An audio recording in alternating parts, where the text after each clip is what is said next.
So, Maher, why I want an open convention?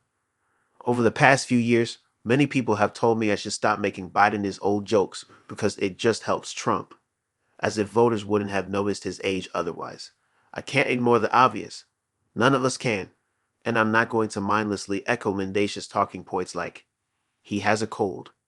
If he had a cold, why was he out campaigning the next morning instead of putting his 81-year-old body to bed? As Joe Biden himself would say, here's the deal. What happened at the debate last week wasn't a tragedy, it was a blessing in disguise. I called on Mr. Biden to step aside almost a year ago, warning that he would be forever known as Ruth Bader Biden if he didn't. Since then, each time I would bring up that idea, publicly or privately, people would dismiss it out of hand. Get on board, they'd say the Democrats will never replace him, it's off the table. Well, now it's on the table, where it always should have been. And far from being some kind of disaster for the Democratic Party, it plays right into what works best in 21st century American culture. Americans like new. When Barack Obama announced he was running for president in 2007, many said he hadn't been around long enough, not realizing that his youth and inexperience was one of the best things he had going for him. He was new, and we weren't tired of him, and he didn't have an endlessly long record to pick over. If our presidential politics were a TV show, it would be a series past its prime in desperate need of new characters. The term jumping the shark derives from an infamous episode of Happy Days, when the Fonz literally jumped over a shark while Wallerstein in his leather jacket. The show had been on so long, and the storylines had grown so tired, that the producers found themselves stretching the limits of reality to drum up interest. Donald Trump talks about sharks a lot. I see this as an omen. Democrats can no longer afford to suspend disbelief. You can take away Americans' democracy, but you can't bore them. I'm already bored reading about both of these candidates. Trump is a con man and used car salesman.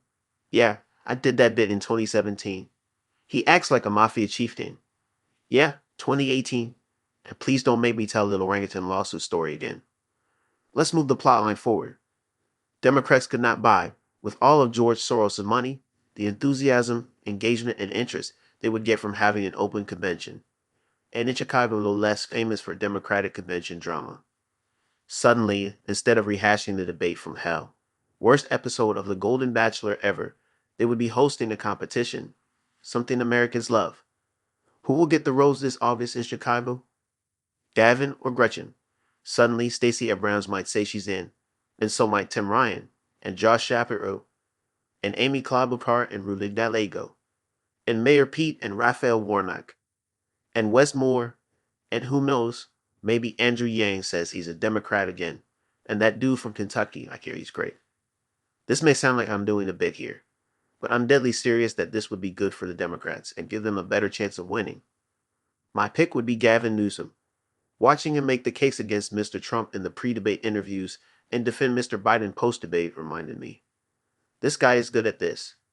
Yes, he has too much California baggage, some of which I myself don't love, but the contrast to how he prosecutes the case against Mr. Trump and how Mr. Biden did couldn't be clearer.